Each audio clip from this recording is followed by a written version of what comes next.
Welcome students. आज का हमारा टॉपिक है डिसऑनर ऑफ अ चेक। ठीक है, तो आई थिंक आप लोगों को ऑलरेडी ये चीज़ आइडिया होगा ही कि चेक क्या होती है। चेक हमारा एक एक बैंकिंग इंस्ट्रूमेंट है जिसकी हेल्प से आप क्या कर सकते हो, विदाउट यूजिंग कैश आप ट्रांजैक्शंस कर सकते हो।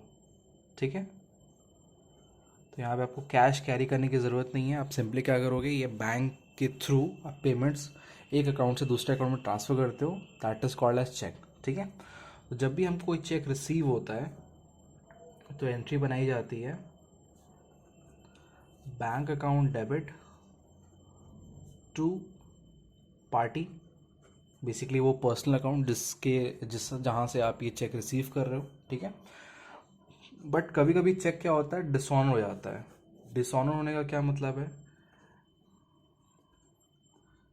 चेक में ना आपको कुछ चीज़ें देखनी पड़ती है, ध्यान देनी पड़ती है। एक चीज़ तो उसका जो डेट है वो प्रॉपर होना चाहिए। प्रॉपर होने का मतलब क्या है कि जिस दिन आप ये चेक डिपॉजिट कर रहे हो, जैसे मान लो फॉर एग्जांपल आज की डेट है लेट्स से 20th Feb।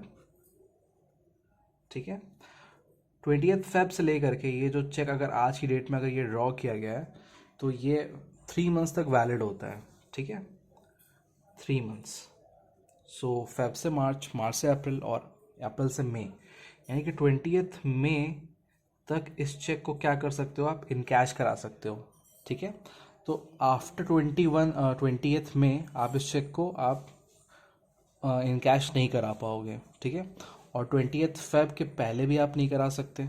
ठीक है, प्लस अगर सिग्नेचर जो है आपके चेक में, अगर वो बैंक के साइन में जो हमारा स्पेसिफिक सिग्नेचर जो हम बैंक में डिपॉजिट करते हैं विद जब हम अकाउंट ओपन करते हैं, अगर वो उससे मिसमैच करता है, ठीक है, या फिर लेट से चेक हमने ड्रॉ कर दिया लेट से 1 लाख का, बट बैंक में ना इतना बैलेंस ही नहीं है।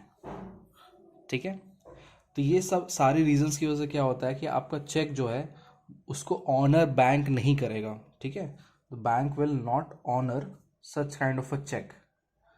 तो इस केस में हम क्या कहेंगे कि चेक क्या हो गया, वो हो गया डिसऑनर हो गया। बस में आ रही है, नॉर्मल लैंग्वेज में हम कहते हैं कि भाई चेक बाउंस हो गया।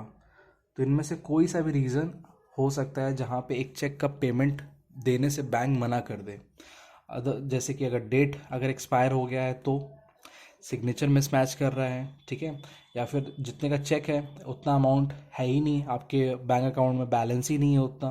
ठीक है, कुछ और भी रीजन, जैसे चेक कहीं से अगर कटा हो, फटा हुआ हो चेक कहीं से। ठीक है, या फिर ओवर राइटिंग की गई हो, तो ऐसे सब रीजंस की वजह से क्या होता है, चेक आपका क्या होता है, वो डिसऑन हो जाता है या बाउंस हो जाता है। ठीक है, आपको उसका फिर पेमेंट रिसीव नहीं होगा। ठीक है, तो बेसिकली जब आपको चेक मिला था तो आपने एंट्री पास की थी bank account debit to party, and अगर चेक डिसऑन हो जाए तो हम क्या करेंगे, इसी एंट्री को हम रिवर्स कर देंगे।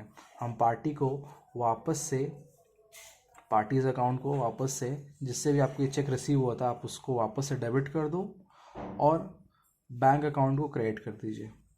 तो इससे क्या होगा कि ये जो एंट्री था इसका इफेक्ट इस एंट्री के थ्रू वो ख़त्म हो जाएगा, कैंसिल हो जाएगा। ठीक है, तो आई होप कि आपको ये चीज़ समझ में आ रही होगी।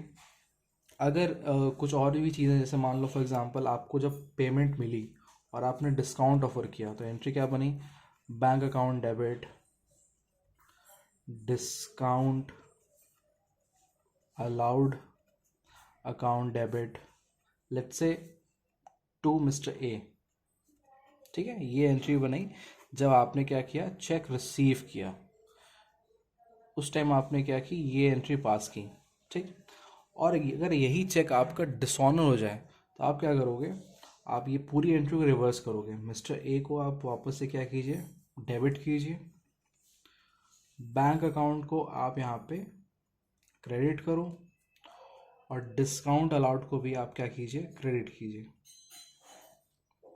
ठीक है, तो ये पूरी एंट्री हमारे हो जाती है, और ये जो उसका डिसऑनर का जो पूरा हमने टॉपिक था वो कवर कर लिया। ठीक है, चेक मिला तो आप डेबिट करते हो, एंड जब डिसऑनर होता है तो आप उसी एंट्री को आप रिवर्स कर देते हो, एंड उससे उसका एफर्ट ख़त्म हो जाता है चेक का। ठीक है, तो आई होप कि आपको ये टॉपिक क्लियर होगा। अगर आपको कोई डाउट है तो कमेंट से पुट कर सकते हो। ठीक है, थैंक यू स्टूडेंट्स।